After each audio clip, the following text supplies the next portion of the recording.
¿Qué tal? ¿Cómo le va? ¿Cómo le va? Muy buenas noches. Muy buenas noches. Qué bueno que está con nosotros. Gracias, bienvenido a una emisión más de Eduay. Me da gusto saludarles. Soy Enrique Lascano y les saludo como siempre en nombre de todos mis compañeros de este equipo de trabajo. Gracias que nos acompaña.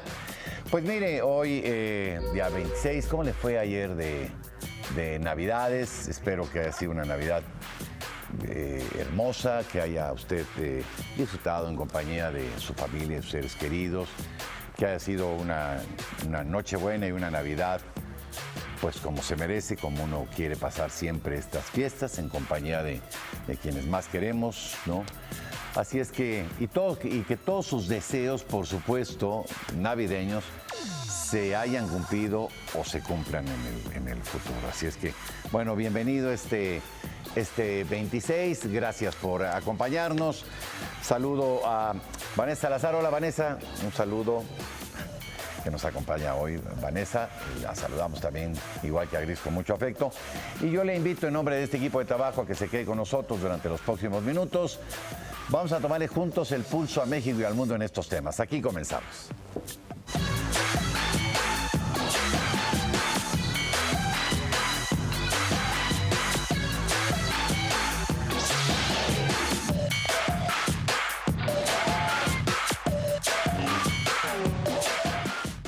La etapa de la primera infancia es importante en la formación física, afectiva, cognitiva y social de los niños.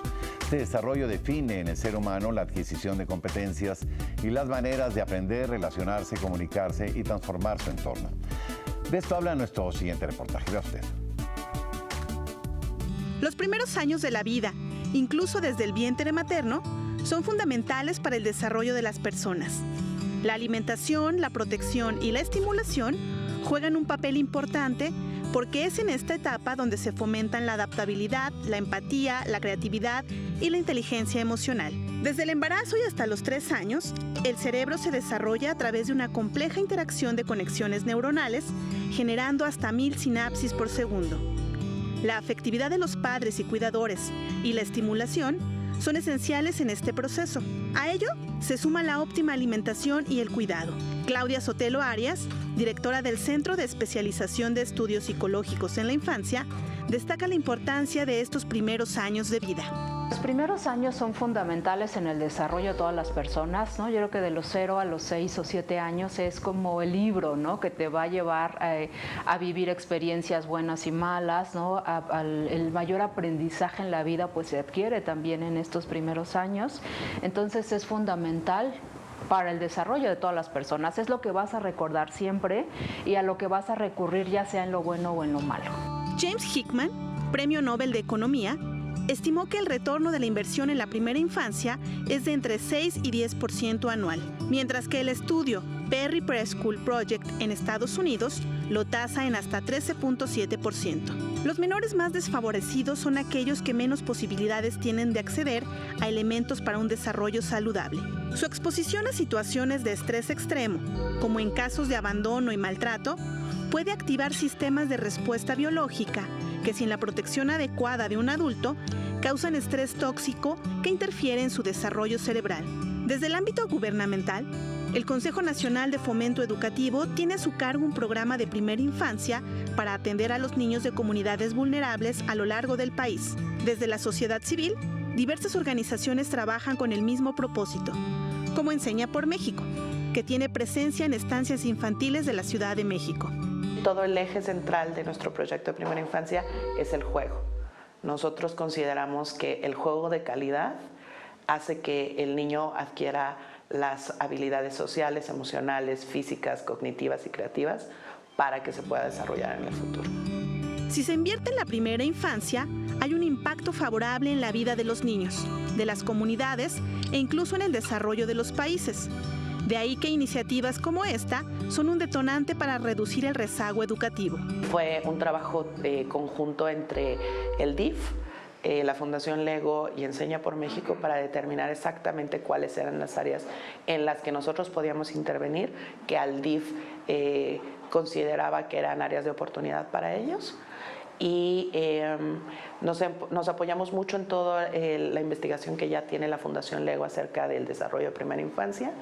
y en el expertise que nosotros teníamos ya de liderazgo hacia jóvenes. En México, 2.2 millones de niñas y niños presentan un desarrollo deficiente, cuyas implicaciones van más allá del aspecto educativo, ya que impactan en el ámbito social y económico. El óptimo desarrollo de los infantes puede resumirse en 3 palabras: comer, jugar y amar. En esta etapa, la conducta también se modula, de ahí la importancia de que se establezcan límites, refiere Claudia Sotelo. Un niño que crece en esta primera infancia con límites tiene como muchos beneficios, ¿no? Sabe qué esperar de la vida, sabe que la vida requiere de orden, sabe las relaciones causa-efecto, sabe que estos límites que sus padres le han puesto le están transmitiendo fundamentalmente el cuidado, que esto es como que a veces se tiene asociado los límites con un castigo y en realidad no. Los límites es algo que me va a cuidar, es algo que me va a proteger como niño y que me va a dar certeza de lo que sí y de lo que no puedo hacer. De acuerdo con estudios internacionales, los descuidos y la inacción de los padres tienen consecuencias a largo plazo en la salud, la felicidad y las capacidades para obtener ingresos cuando estos niños alcanzan la edad adulta. Además de que contribuyen a perpetuar los ciclos de pobreza, desigualdad y exclusión social. Investigadoras del Instituto Belisario Domínguez del Senado de la República realizan un trabajo en el que se plantea la relevancia de contar con infraestructura escolar de calidad para que los alumnos tengan un mejor rendimiento académico. La infraestructura de las escuelas es un factor que interviene en el óptimo aprendizaje de los alumnos.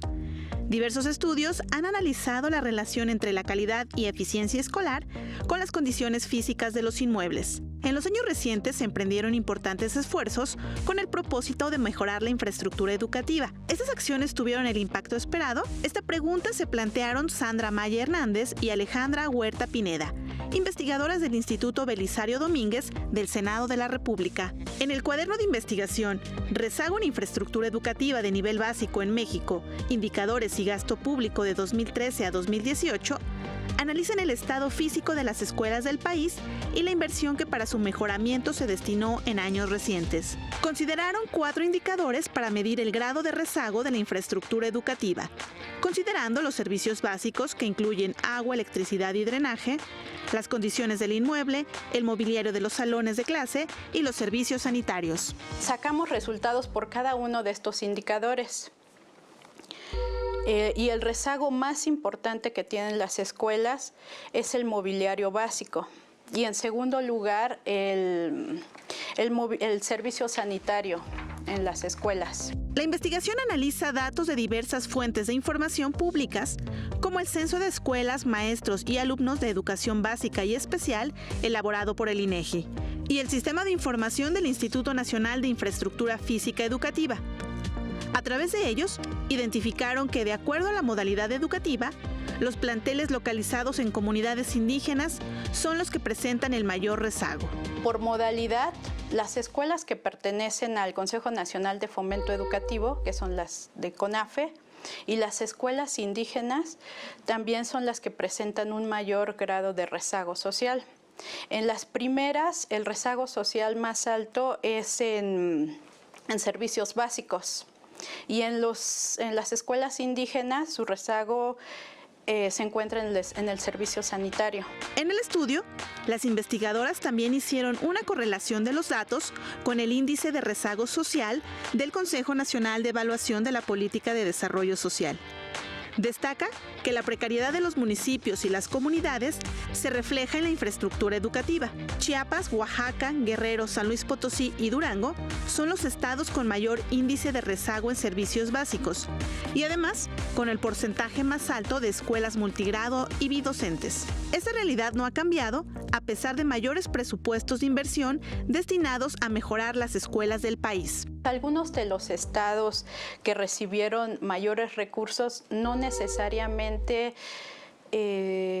la mayor parte de ellos tuvieron un índice de rezago en infraestructura alto, tampoco tenían un índice de rezago social alto, contrario a lo que se pensaba, O sea, porque nosotros lo que queríamos encontrar era de que los mayores montos asignados eran precisamente para aquellos estados donde su índice de rezago era alto, ¿no?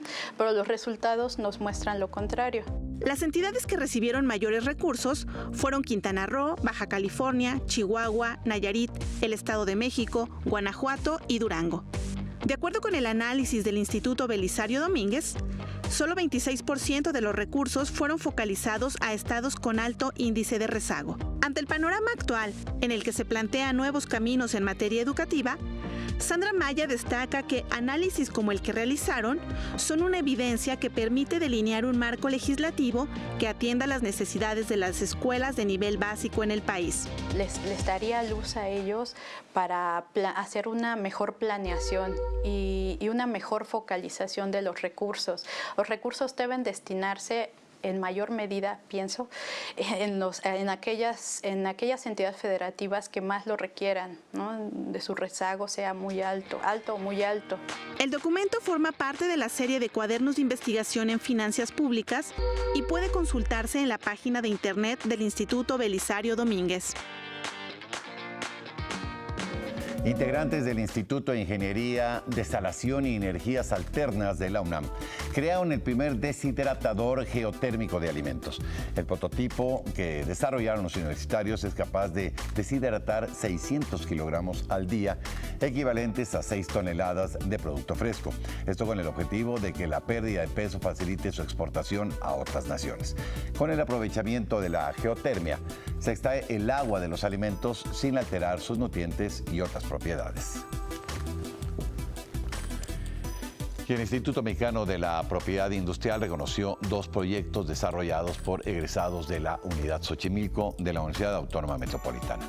Fernanda Truchuelo Medina, licenciada en Diseño Industrial, creó un filtro para la retención de residuos grasos de uso doméstico, principalmente los generados en la cocina, mientras que Ranulfo Varela Serrano, egresado de la misma licenciatura, desarrolló un compostador eléctrico que utiliza como materia prima los residuos orgánicos domésticos para obtener un material útil como abono. Y egresados del Instituto Politécnico Nacional y de la Universidad Nacional Autónoma de México participaron en la primera misión de exploración mexicana MEX-1 que se lleva a cabo en el desierto de Utah. Entre los trabajos de investigación de la misión destaca la instalación de una antena bajo las condiciones que pudieran tener los cosmonautas en una visita real al planeta rojo. Otro de los experimentos es la evaluación de las funciones cognitivas en aislamiento y bajo condiciones de estrés y fatiga física y mental, así como sus correspondientes estados afectivos durante las 2 semanas que dura la misión.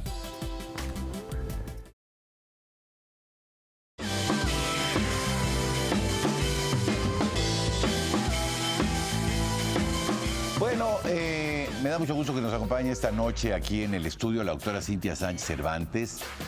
Ella es maestra en psicología, adscrita a la Unidad de Salud Mental del Hospital Juárez de México.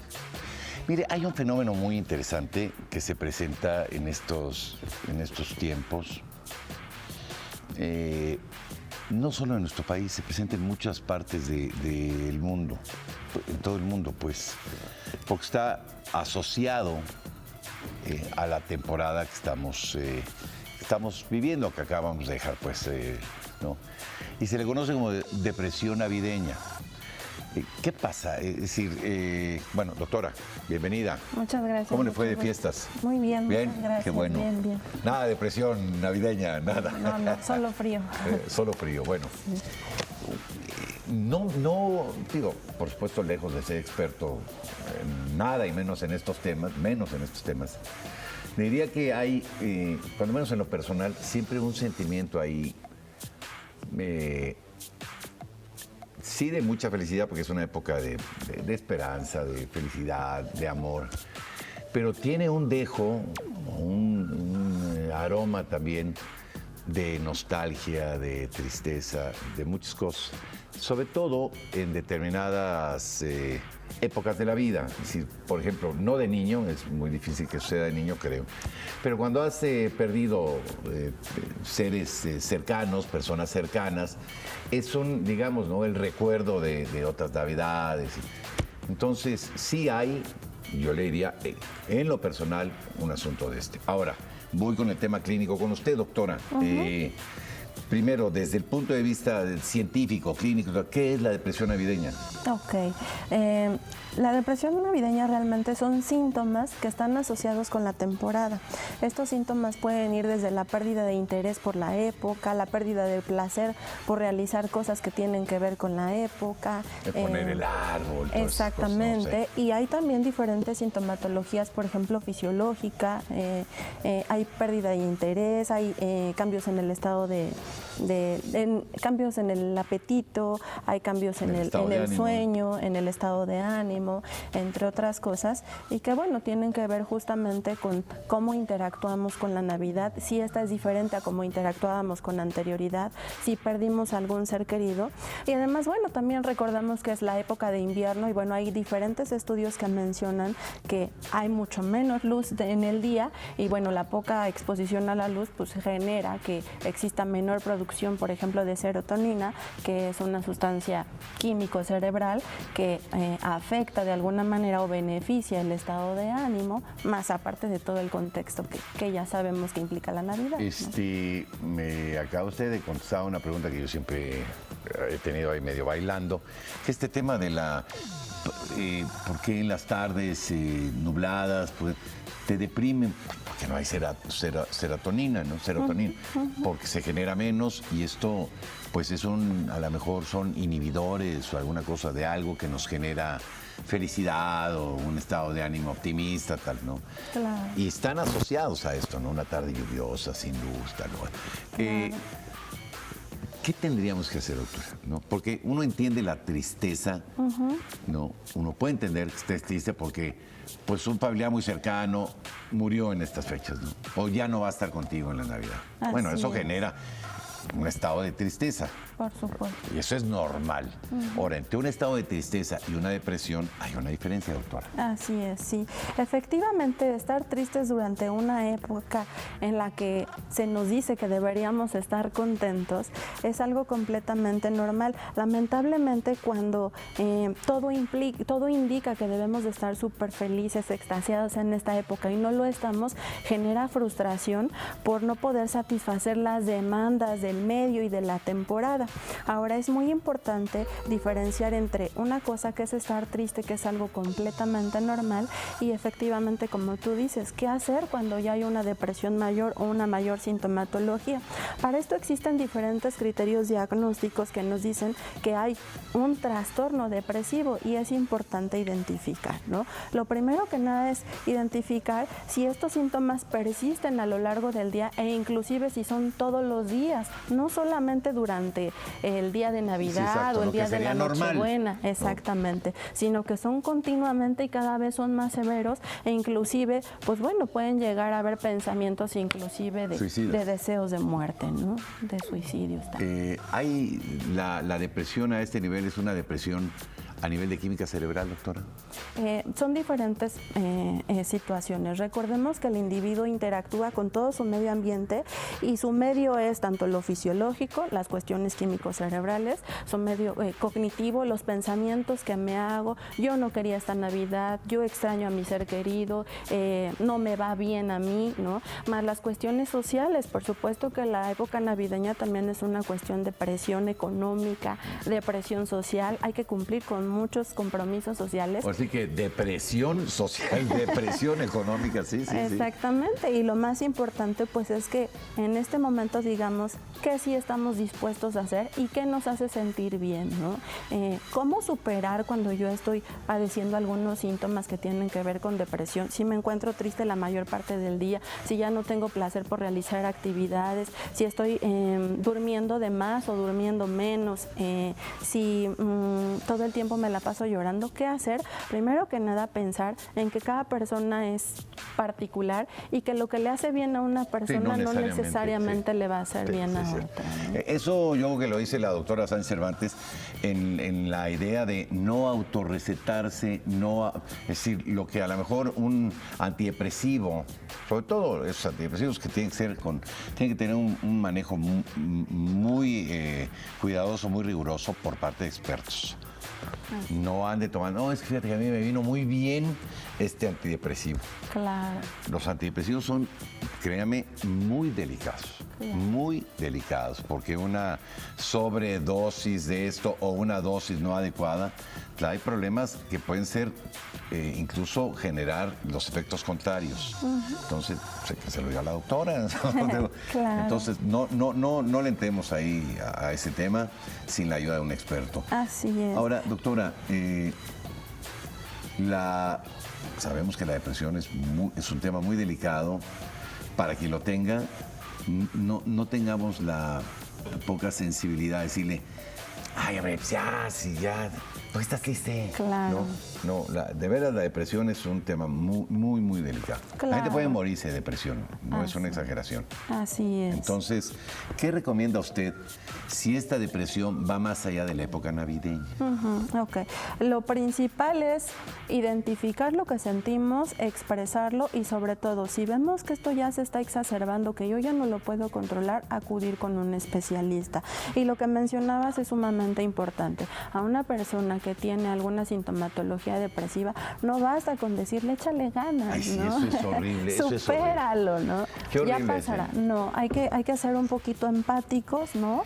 Y sobre todo respetar mucho lo que siente el otro. Hay personas que durante esta época brindan, por ejemplo, por la persona que no está presente o ponen un plato más a la mesa y a veces hacemos críticas cuando no sabemos si a la persona eso le está haciendo bien, le está funcionando o la hace sentir en paz. Entonces, mira, está poniendo ahí un plato. Así es. Ya no está, oye, para qué. Bueno, exacto. Entonces, lo que sabe, ¿no? Sí, entonces ser muy empáticos con quien está sufriendo esto, ¿no? Ese es un asunto. Doctora, ¿hay alguna,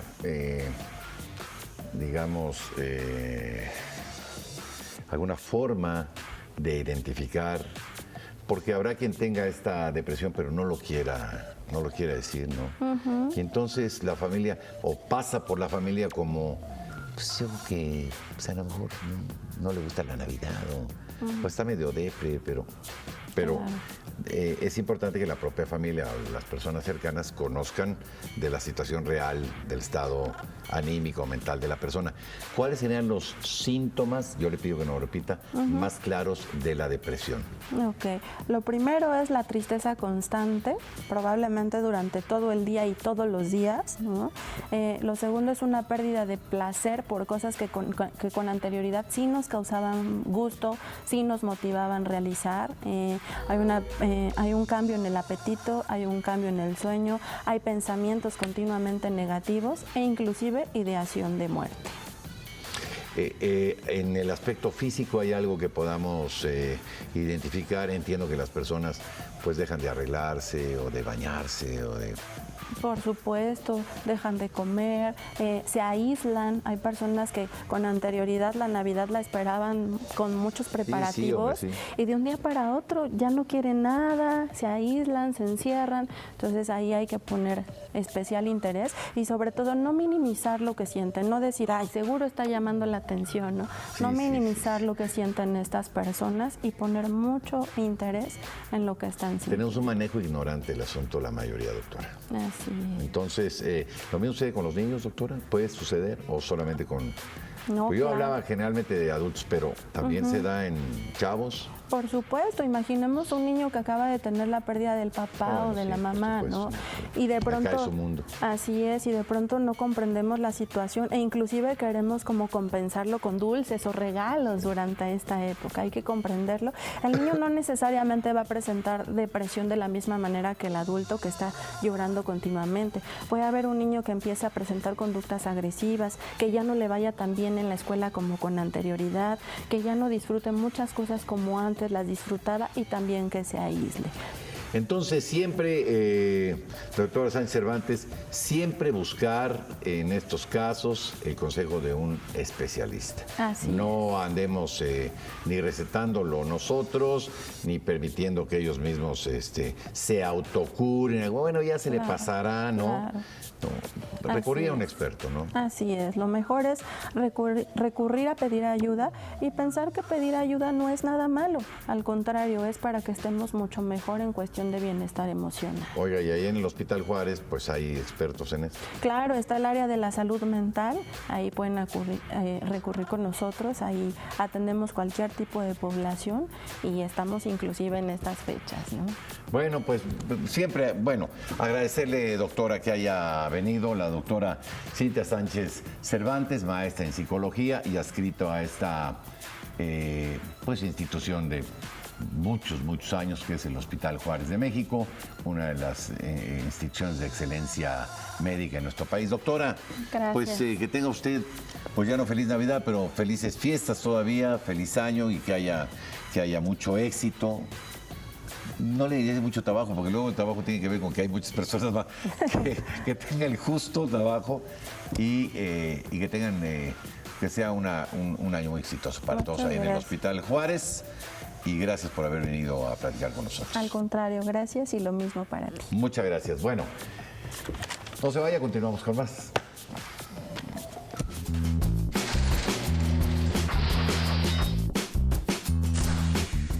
En 1985 muere Diane Fossey, primatóloga estadounidense que inspiró la película Gorilas en la Niebla.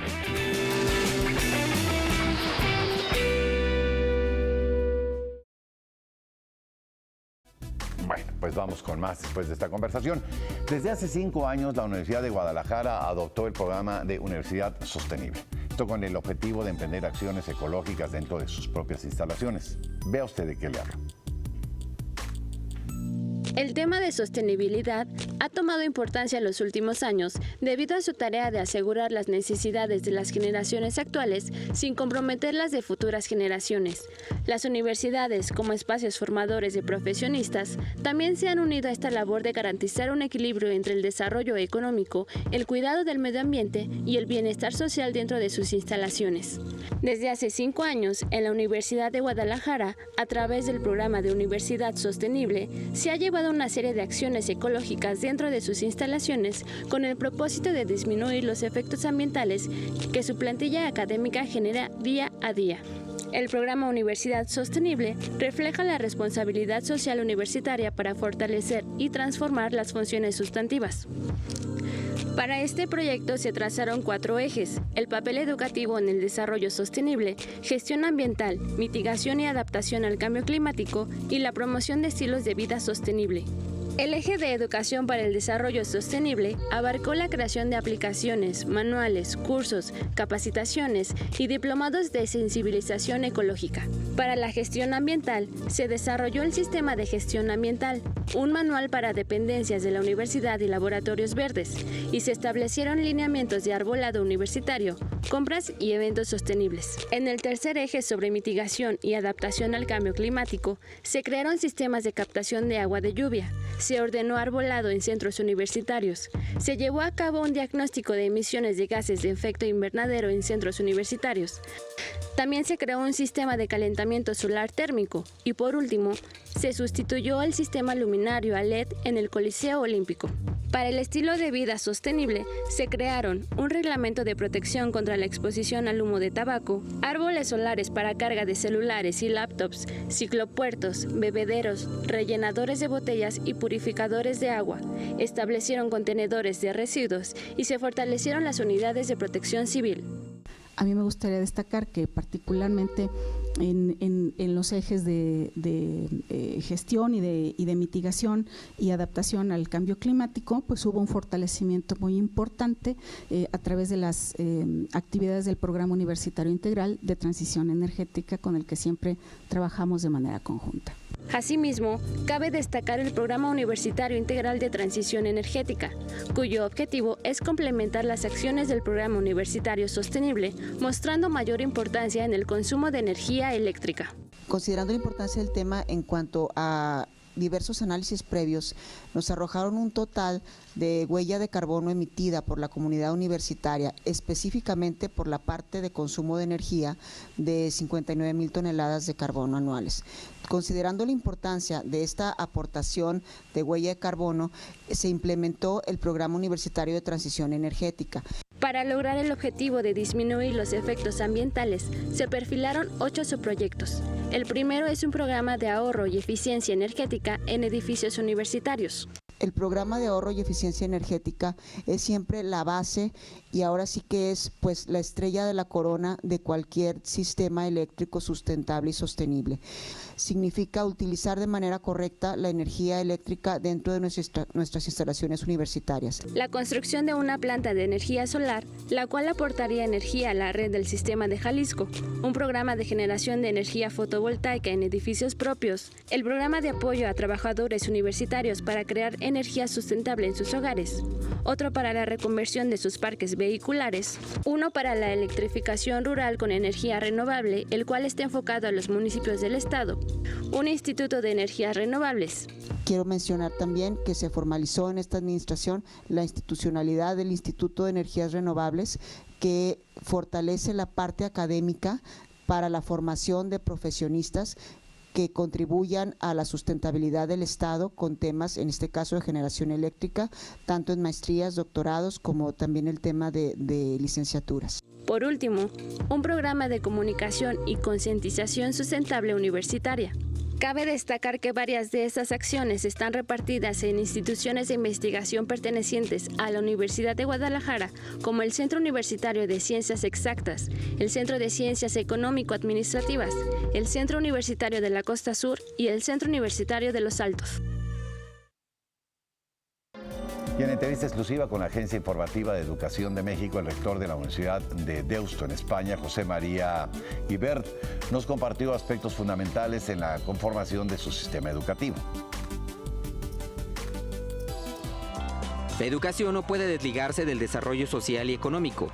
Por ello, las instituciones de educación superior están enfocando sus objetivos y metas en brindar a sus estudiantes las herramientas necesarias que les permitan reunir las competencias para una realidad en constante cambio. Para ello, se busca que sus programas de estudio se adapten a los requerimientos del mercado laboral sin descuidar el aspecto humano. En entrevista para la Agencia Informativa de Educación de México, en el Congreso Internacional de Innovación Educativa 2018, el rector de la Universidad de Deusto, José María Guibert, comparte algunas de las cualidades de esta casa de estudios fundada en el País Vasco. Si la Universidad de Deusto nació hace 132 años en el País Vasco, era un tiempo de mucho cambio, muchas necesidades industriales, y los empresarios pidieron una universidad, y los jesuitas, la Compañía de Jesús, formó esta universidad en Bilbao. Luego hubo una otra que nació también en San Sebastián, cerquita, 50 años más tarde. Y entonces siempre ha tenido una relación fuerte con el sector empresarial, con la sociedad civil, y nació, como digo, de los jesuitas, pero con mucha relación con entidades concretas, empresariales y sociales. Enclavada en una zona económicamente dinámica dentro de España, la Universidad de Deusto cuenta con una currícula que responde a las necesidades económicas y sociales de la región. El País Vasco tiene un 5 o 6% de población, pero en PIB industrial somos 24% del país de España, o sea que hay mucha industria en el País Vasco. Luego hay mucha relación con la industria y mucha capacidad de poder producir, poder tener relación con ellos, ¿no? Entonces, tenemos personas de la empresa en el consejo de la universidad, tenemos personas que dan clase en la universidad, gente que viene de empresa, y tenemos una vocación práctica y de relación con la sociedad, no solamente con la empresa, sino con la administración, para entidades sociales y con entidades sociales ONGs del tercer sector, que hemos fomentado mucho también estos años. O sea que por vocación hay una capacidad de servicio y de relación con el exterior que nos hace cambiar, nos hace estimular, nos hace pensar qué hace falta hacer y que hace que nuestros grados tengan la mejor tasa de empleo y buena gente venga a nosotros a estudiar con nosotros, por una parte por nuestra capacidad de empleo, de relación con las empresas, también nuestra calidad educativa por los valores y también por nuestra capacidad de tener relaciones internacionales. Respecto a la innovación que demandan los sectores productivos, José María Guibert expresa que su modelo educativo se ha conformado para adaptarse a esta realidad. Creamos el modelo de esto de formación, el modelo de aprendizaje de esto hace ya casi 20 años, más de 15 años. Ha supuesto mucha innovación, mucho cambio, centrándose en el estudiante más que en el profesor. Luego vino Europa con el modelo de Bolonia y coincidía con otros planteamientos. O sea que ha sido un esfuerzo sobre todo de intentar, dentro de la universidad, cambiar la mentalidad del profesorado. No solamente los expertos en pedagogía, que digan sus cosas y los demás no hacemos caso, sino que realmente todos entremos en unos cambios que han sido fructíferos, ¿no? La manera de enseñar, la manera de hacer que el estudiante aprenda, la manera de hacer guías de asignaturas, la manera de hacer actividades con los estudiantes. Está también por otro lado la tecnología. Tuvimos el primer máster online en el año 2000, o sea, hace 18 años. Hay cursos, casi todo el mundo está ya en plataformas, hay materiales digitales. Entonces, ha habido un esfuerzo fuerte en innovar, en generar conocimiento sobre lo que es aprender. Y de hecho, los rankings en España nos marcan siempre en primer lugar en cuanto a innovación educativa. Finalmente, compartió que además de América Latina, los planes de expansión de la Universidad de Deusto están centrados en Asia y África, continentes que están en crecimiento, y que una de sus metas es seguir enriqueciendo su matrícula con una población estudiantil multinacional. Tenemos 12.000 estudiantes, 12.000 o más de 12.000, 1.500 extranjeros, 1.510, 1.500 algo más, y de 101 países. Son la mayoría de Europa y de América Latina, algunos en Estados Unidos. El futuro es África y Asia para nosotros. Entonces queremos empezar a pensar dentro de 20 años, porque África crecerá y Asia también está creciendo. Entonces tenemos, como digo, mucha relación con América Latina y con Europa, más con Europa en nuestros convenios e intercambios. Pero como sabe usted, España es un puente para América Latina hacia Europa y al revés para Europa hacia América Latina. Entonces nos toca un papel social importante en relación con América Latina. De hecho, tenemos muchas universidades jesuitas en América Latina, hay más de 20, y tenemos una relación con ellas intensa y tenemos muchos convenios, ya sea de investigación, doctorados, talento, formación de profesorado. O sea que tenemos relación con bastantes entidades de América Latina, no solo por las que son jesuitas, sino también como aquí en el TEC también hubo un doctorado también que hicimos en el tema de empresa con gente del TEC. Tenemos ya de información en temas también de ética, o sea que hay una relación natural con centros de América Latina. Asimismo, la universidad busca alianzas académicas con otras casas de estudio, ya que la realidad actual demuestra que es más sencillo compartir que competir, y las instituciones de educación superior lo tienen claro. La Universidad Complutense de Madrid rehabilitará y pondrá en funcionamiento el Colegio Mayor San Juan Evangelista, conocido popularmente como el Johnny. Esta acción será posible gracias a la inversión de 7 millones de euros que realizará la Fundación General de la Universidad. Se planea que este recinto funja como una residencia para estudiantes y como un centro cultural. El Colegio Mayor San Juan Evangelista fue inaugurado en 1996, sin embargo, desde 2001 se encuentra en desuso. Y el escritor e historiador español Santiago Muñoz Machado fue elegido como nuevo director de la Real Academia Española de la Lengua. Tras el anuncio, agradeció al Pleno de la Academia por haber depositado en él su confianza. Santiago Muñoz es académico de la Real Academia de Ciencias Morales y Políticas, académico de honor de la Academia Colombiana de la Lengua y académico correspondiente de la Academia Nacional de Derecho y Ciencias Sociales de Buenos Aires. El director electo tomará posesión en el Pleno el próximo 10 de enero, convirtiéndose en el 31º titular de esta institución. Y el Centro de Arte de Hyatt Street en San Francisco cuenta con una exposición temporal dedicada al reconocido ilustrador Ralph Steadman. La muestra reúne 100 piezas originales del artista que recorre desde los primeros bocetos que creó como estudiante en la década de los 50 hasta sus obras publicadas en 2017. El recorrido es acompañado por un audioguía en el que el propio Ralph Steadman comparte su visión respecto a cada obra. La exposición estará abierta al público hasta mediados de enero del próximo año. Investigadores de la Universidad de Flinders, Australia, hallaron un fósil casi completo del extinto león marsupial. En el estudio publicado en la revista PLOS, los paleontólogos aseguran que este importante descubrimiento les permitirá interpretar cómo era el estilo de vida del marsupial. Gracias al hallazgo, los investigadores pudieron reconstruir por primera vez todo el esqueleto de este animal. En el estudio también indican que el león marsupial era diferente a cualquier animal vivo en la actualidad.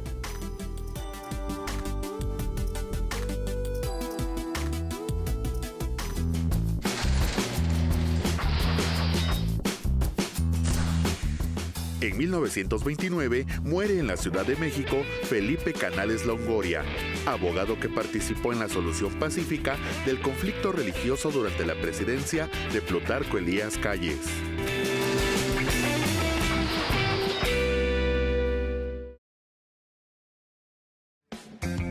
Valores de la convivencia escolar.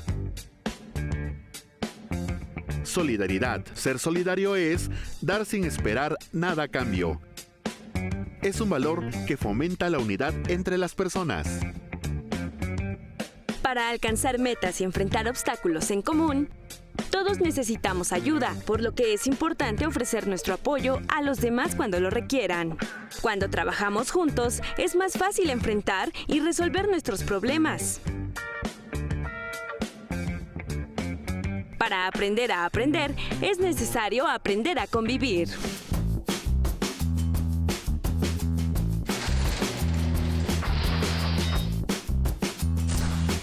En 1783, el inventor Louis-Sébastien Lenormand realiza el primer experimento exitoso de paracaidismo en Francia. Mercadito Mujeres Creativas es un proyecto que tiene como objetivo promover el emprendimiento de las mujeres y eliminar la violencia económica por medio de la autonomía financiera. Le invito a que lo conozca. En la Ley de Acceso de las Mujeres a una Vida Libre de Violencia de la Ciudad de México, en su artículo 6, se denomina la violencia económica como toda acción u omisión que afecta a la economía de la mujer. Para combatir este tipo de violencia en nuestro país, se busca empoderar a las mujeres impulsando su creatividad. El proyecto Mercadito de Mujeres Creativas tuvo como objetivo promover el emprendimiento de las mujeres. En este participaron 36 marcas de diseñadoras independientes mexicanas, donde vendieron artículos fabricados por ellas mismas, como bisutería, ropa y tejidos. Además, se llevó a cabo un ciclo de 6 charlas en torno a la violencia de género. En estas pláticas se visibilizó la violencia contra la mujer, la disparidad del poder adquisitivo, la falta de acceso a la justicia, el feminicidio, entre otros temas. En las charlas se establecieron algunos puntos para contrarrestar la violencia contra la mujer, como educar a los infantes sobre la igualdad de derechos. Yo creo que hay 2 cosas muy importantes. La primera, que en casa eduquemos a los niños y a las niñas, sabiendo que somos iguales de ambos sexos, de ambos géneros. Y la segunda, que en las escuelas se tomen acciones y medidas como talleres y capacitaciones desde que son muy chiquitos, para que conozcan la gravedad del problema y que todos tenemos derecho a una vida libre de violencia.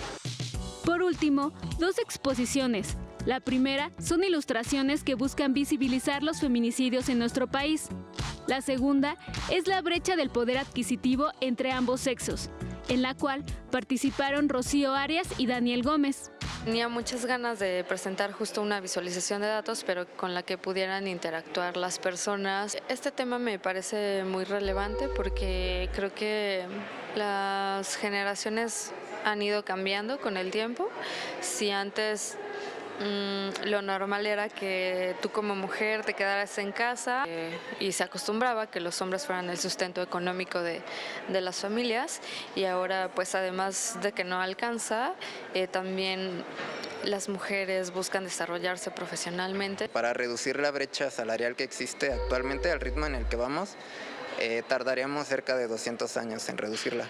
Entonces creo que es como muy importante empezar a visibilizar como esta brecha que todavía existe y que parece que no se va a reducir pronto. La presentación de este proyecto se llevó a cabo en el marco de los 16 días de activismo contra la violencia de género en el Centro Cultural España.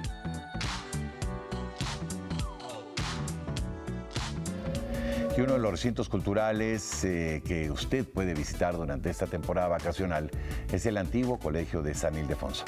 Entre las diversas actividades que ofrece destaca la exposición Nacimiento, Miradas en el Tiempo. Conózcala. La Navidad no podría entenderse sin los nacimientos o pesebres.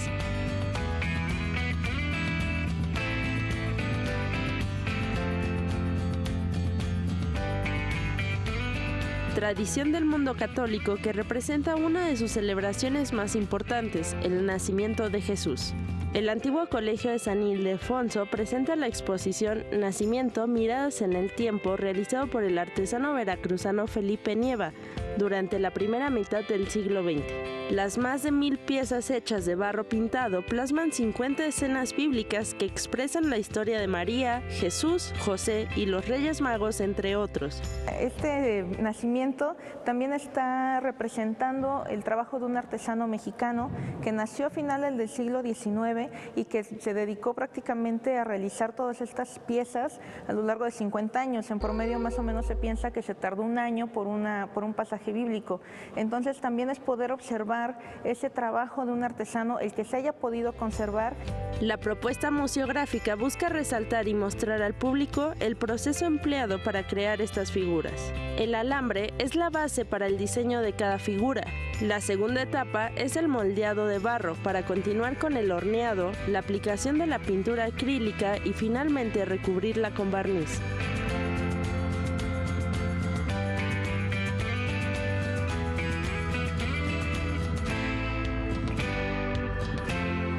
La exposición Nacimiento, Miradas en el Tiempo tiene como objetivo presentar esta colección desde un punto de vista contemporáneo, para invitar al público a reflexionar sobre las miras y percepciones sobre estos sucesos. Como parte de esta experiencia estética se integró una obra sonora creada por el artista Francisco M. y una instalación fotográfica de los personajes de la colección. Esta exposición, como dice el nombre, es un nacimiento, pero no es el típico nacimiento. Es un nacimiento que nos está contando escenas de la Biblia, son pasajes bíblicos, pero que lo tenemos dividido en dos partes. En el Antiguo Testamento tenemos 25 escenarios y del Nuevo Testamento tenemos otros 25 para llegar finalmente en la sacristía con el nacimiento en sí. Pero es todo un recorrido del de una mirada también contemporánea, donde no vamos a ver, como te comentaba, el típico montaje de un nacimiento, sino que son las escenas bíblicas, las cuales se pueden visitar cronológicamente, comenzando con la creación, Adán y Eva, el arca de Noé, vamos con David y Goliat, y llegamos a la mitad con una instalación fotográfica, que son precisamente estas miradas de los personajes que forman parte de estas escenas. Pasamos otra vez cronológicamente a María y a José pidiendo posada, el niño ya predicando en el templo, después ya los milagros de Jesús y terminamos con el nacimiento en sí. La exposición Nacimiento, Miradas en el Tiempo podrá visitarse hasta el próximo 13 de febrero del 2019 en el antiguo Colegio de San Ildefonso, en el corazón de la Ciudad de México.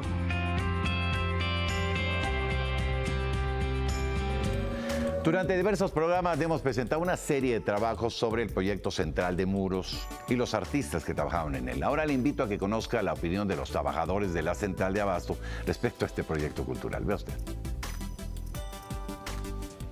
La recuperación del espacio público en la Central de Abasto era necesaria y sin duda el arte la mejor idea para su transformación. La mayoría de las personas que laboran en el mercado están agradecidas, pues aseguran que el proyecto de Central de Muros logró embellecer y dar color a sus paredes, regalando un aspecto más agradable a su lugar de trabajo. Se me hace un proyecto muy interesante, ya que ilustra un poco de la vida cotidiana de lo que es en la Central de Abasto. Personas cargando, letreros, un sinfín de cosas de lo que se vive aquí del día a día.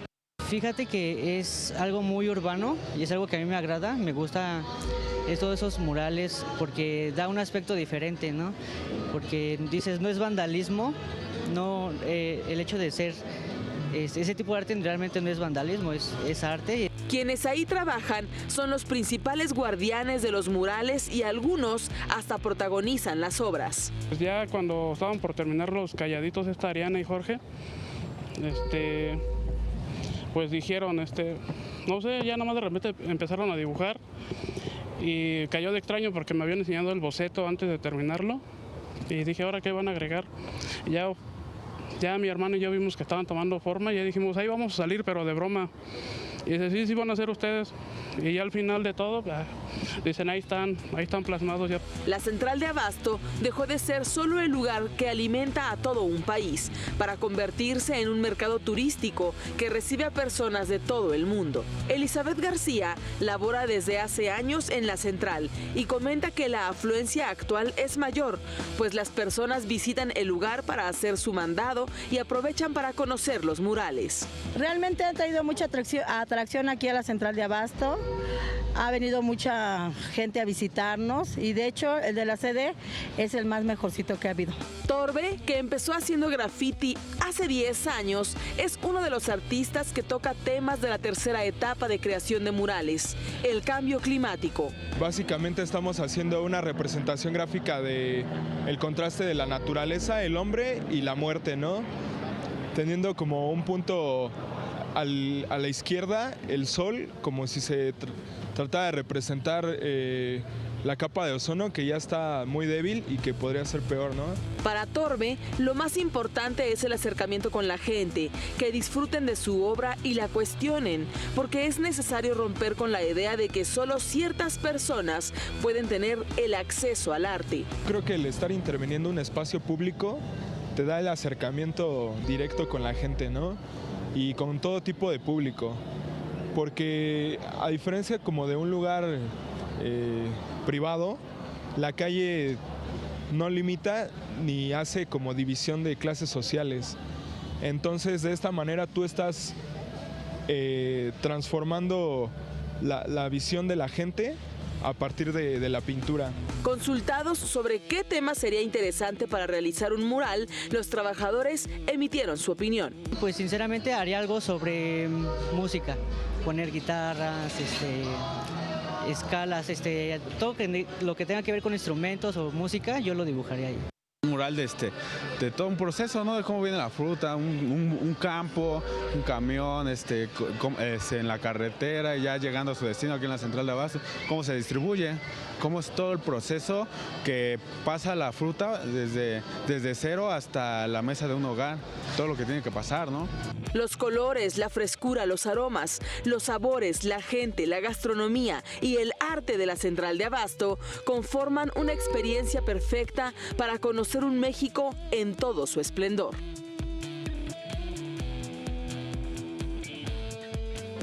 Ya nos vamos, gracias por habernos acompañado. La invitación para que el día de mañana nos encontremos de nueva cuenta en una cita más aquí en Edubay. Pásela bien, gracias Vanessa, un saludo. Gracias y gracias a usted por habernos acompañado. Yo soy Enrique Lascano y en nombre de todos mis compañeros de este equipo de trabajo, que tenga usted lo que resta de ella una aventurosa noche. Hasta el día de mañana.